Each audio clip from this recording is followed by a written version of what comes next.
Yaku minasan, welcome back again with Mr. K di sini. Seperti biasa One Punch Man chapter terbaru udah rilis nih. Jadi Mr. K bakal bahas ya kayak point to point aja biar cepat dan singkat gitu loh. Jadi tanpa ngenteni long again ya, monggo enjoy review One Punch Man new chapter, oke? Let's go. Poin pertama, rahasia kekuatan dari si botak akhirnya terbongkar. Well, meski gak benar-benar terbongkar sepenuhnya sih, tapi kini kita akhirnya tahu kenapa si botak bisa menjadi sekuat itu. Soalnya dari pertarungannya sama Garo aja, yang mana Garo ini kita tahu punya kekuatan yang bisa meniru dan mengembangkannya menjadi lebih kuat. Tapi di chapter terbaru kali ini dijelaskan, bagi Garo yang memiliki potensi untuk melihat bagaimana perkembangan dari kekuatan sesungguhnya Saitama, dia hanya bisa tertinggal dan pada akhirnya gak bisa menyaksikan sampai mana si botak bisa menjadi lebih kuat. Hal ini emang masih cukup ngebingungin juga. Secara asal-usul dari kekuatan Saitama belumlah ketahuan dari mana. Tapi yang jelas dari pertarungan Saitama, dimana akhirnya kita tahu ya, ketika Saitama sedang serius, bahkan ketika lawannya bisa memiliki kekuatan teleportasi sekalipun, kekuatannya terasa menjadi sia-sia. Soalnya si botak malah bisa ikutan masuk dan membalas serangan dari lawannya. Malahan yang ada, Saitama bisa memanfaatkan gerbang portal dimensi yang dibuat oleh Garo, sehingga Garo malah menjadi semakin mudah untuk diserang. Dan alasan kenapa Saitama bisa melakukan hal tersebut kayaknya berhubungan dengan kekuatan dimana dia bisa terus berkembang. Bahkan hingga dia pun gak menyadari kalau perkembangannya itu ya udah jauh melampaui apa yang dia kira. Ya, kita ingat momen dimana si botak pada awal-awal kebingungan kenapa dia bisa menjadi sekuat itu.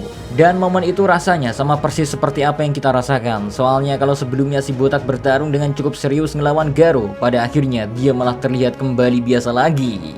Kekuatan Saitama pada saat itu udah berkembang sangat jauh, sehingga Garo aja yang punya kekuatan untuk meniru sampai gak bisa untuk mengimbangi pertumbuhan kekuatan Saitama. Karena Garo sendiri aja ya sampai ngerasa aneh, habisnya setiap Saitama udah memukul dirinya, Garo bukan malah bisa beradaptasi dan mengikuti kekuatan dari si botak, tapi malah di pukulan berikutnya ya, si botak malah datang menghantam dengan pukulan yang lebih keras dan lebih kuat lagi.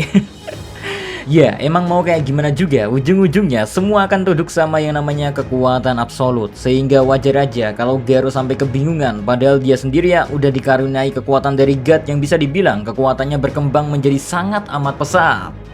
Seperti yang pernah dibahas kalau baik Silver Fang atau Blaze sendiri yang menganggap Garo sedang dalam kendali kekuatan dari God, di chapter kali ini ya semua itu seakan terungkap karena si botak bilang kalau semenjak mereka kembali ke bumi, Garo terlihat seperti orang yang berbeda.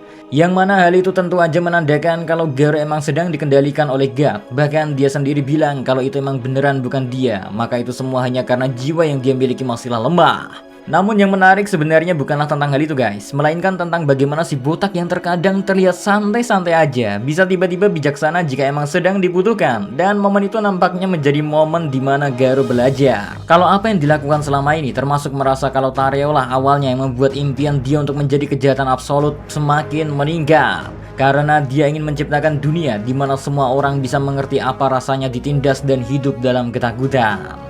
Tapi apa yang sebenarnya terjadi menurut Saitama, malah sebenarnya Garo lah yang hanya bergantung kepada Tareo hanya demi untuk mendapatkan dukungan. Ya, dampak dari Garo yang gak pernah mendapatkan support apa-apa sejak kecil ya, bahkan oleh teman-teman seusianya, membuat Garo merasa memiliki orang yang bisa mengerti dirinya. Sehingga Garo pun tentu menyukai perasaan tersebut hingga pada akhirnya dia salah mengartikan apa yang dia rasakan. Dan malah membuatnya menjadi orang yang menurut Saitama gak cocok menjadi seorang pahlawan. But karena kebetulan orang menyatakan pendapat itu berasal dari orang yang memang harus Garo kalahkan demi untuk mencapai tujuan dan membuatnya menjadi kejahatan yang absolut, sehingga Garo rasanya bisa menerima apa yang dikatakan oleh Saitama. Terlebih Saitama mengetahui perasaan dari bagaimana hidup penuh dengan dukungan. Karena kita semua tahu ya kalau Genos adalah murid sekaligus fans nomor satunya si botak. Makanya setelah melihat kalau Saitama memiliki kekuatan sebesar itu dan baru aja kehilangan orang yang berharga bagi dirinya, namun Saitama tetap bisa mengontrol dirinya hingga gak jadi untuk membunuh Garo. Makanya gara-gara hal itu ya, Garo pada akhirnya bisa menerima semua yang si botak katakan. Hingga akhirnya dia memutuskan untuk melakukan sesuatu bagi si botak. Wow, si botak keren juga ya cara bacot no jutsunya. 11-12 lah dengan Naruto. Terakhir kepintaran dari seorang Yusuke Murata. Di saat semua orang menebak-nebak tentang bagaimana cara Genos akan kembali ke cerita One Punch Man, Yusuke Murata Sensei dengan mudahnya malah membawa konsep time travel ke serial gila ini. Ya, kalau tadi kita udah bahas tentang Garo yang ingin melakukan sesuatu dan meminta tolong pada si botak. Sebenarnya apa yang diminta oleh si Garo adalah menerima kekuatan yang dia pegang sekarang. Dimana saat itu dia memegang kekuatan dari God, yang mana Garo rasa Saitama lah satu-satunya orang yang bisa menguasai kemampuan itu. Sehingga nantinya Garo berharap kalau Saitama akan menjadi orang yang akan bisa melawan God tanpa harus mendapatkan kekuatan dari God itu sendiri. Tapi dampak dari Garo yang ngasih kekuatannya kepada si botak, akhirnya hal itulah yang membuat sebuah dampak kebalikan yang emang gak bisa dihindari. Atau yang mungkin nantinya disebut sebagai reversal of causality absolutely unavoidable, dimana dampak dari keduanya yang saling membayangkan alam jiwa mereka masing-masing. Lalu pada akhirnya partikel dan antipartikel mereka ya menghasilkan gerakan yang sama karena mulai meniru satu sama lainnya. Subatomik ini. Sehingga Saitama pun mau gak mau malah kembali mundur ke masa dimana Garo baru datang dan mengakui dirinya sebagai sang kejahatan absolut. Ya, buat yang bingung kemungkinan apa yang Garo bilang dengan teknik terhebat dari pukulan yang bahkan dia sendiri belum kuasai adalah kekuatan tinju yang bisa membuat seseorang bisa menjelajahi waktu. Wow, interesting sih ini.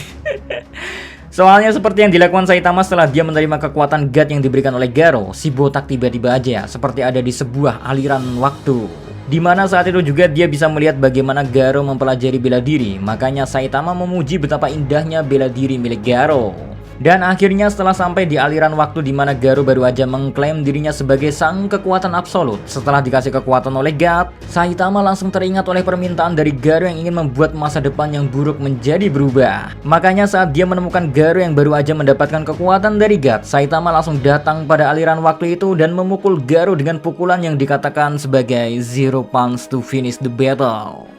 Di sini ya, Saitama memukul pada aliran waktu yang belum bergerak lancar. Soalnya, seperti yang dijelasin di momen sebelumnya, kalau pukulan Saitama seperti masih berada di planet Jupiter, namun pukulan itu tiba-tiba aja ya mendarat di bumi. Lalu gara-gara si botak saat ini kekuatannya udah berkembang sangat jauh ditambah dengan kekuatan Garo yang diberikan, bertemu kembali dengan Garo yang ada di masa lalu yang baru aja mendapatkan kekuatan dari God. Satu pukulan aja ya udah cukup untuk membuat Garo di masa lalu terpental dan seluruh kekuatannya seperti terhisap dan tiba-tiba aja menghilang. Aduh. Terus dampak dari kembalinya Saitama ke masa lalu dan bertemu dengan tubuhnya di masa itu, si botak aja ya sampai sempat mengira membunuh Genos karena inti dari Genos masih berada di genggamannya. Namun apa yang sebenarnya terjadi? Genos di timeline itu ya masihlah hidup. Soalnya Saitama kembali ke masa dimana Garo emang baru aja mendeklarasikan dirinya sebagai sang kejahatan absolut. Wah, emang cerdas banget bagaimana Yusuke Murata Sensei membuat chapter terbaru kali ini ya. Belum lagi meski membuat chapter yang bisa dibilang cukup berat, namun sentuhan komedi yang udah jadi ciri khas serial One Punch Man gak ada hilang sama sekali. Soalnya di awal aja kita udah disuguhin sama beberapa hal lucu, kayak bersin yang bisa ngilangin gas di planet Jupiter. Dan kentutnya Saitama yang bisa bikin gelombang kejut sangat hebat. Lalu ekspresi datar Saitama juga kembali diperlihatkan di chapter kali ini. Sehingga setelah semua keseriusan yang dikasih lihat sampai chapter kemarin, semuanya terasa semakin memuncak di chapter kali ini. Setelah hal itu ditutup dengan momen dimana pada akhirnya gak ada lagi orang yang bisa bikin Saitama mengeluarkan kekuatan itu. Dan entah mengapa momen tersebut seperti pola dimana Yusuke Murata Sensei membuat Saitama bertarung serius di mimpinya. Cuman kali ini ya, emang bedanya Saitama dibuat bener-bener bertarung sangat serius terlebih dahulu.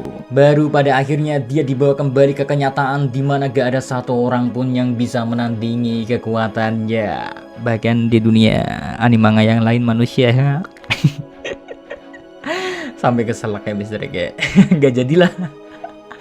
Oke, kayaknya cukup segitu aja dulu buat One Punch Man chapter terbarunya. See you again next time. Adios, Karamilo, stay safe everyone. Oh ya, BTW bagi yang menantikan kayak hal-hal lucu atau hal trigger terkait One Punch Man chapter terbaru, nantikan aja ya. Mister lagi mut-mutan nih. Salam.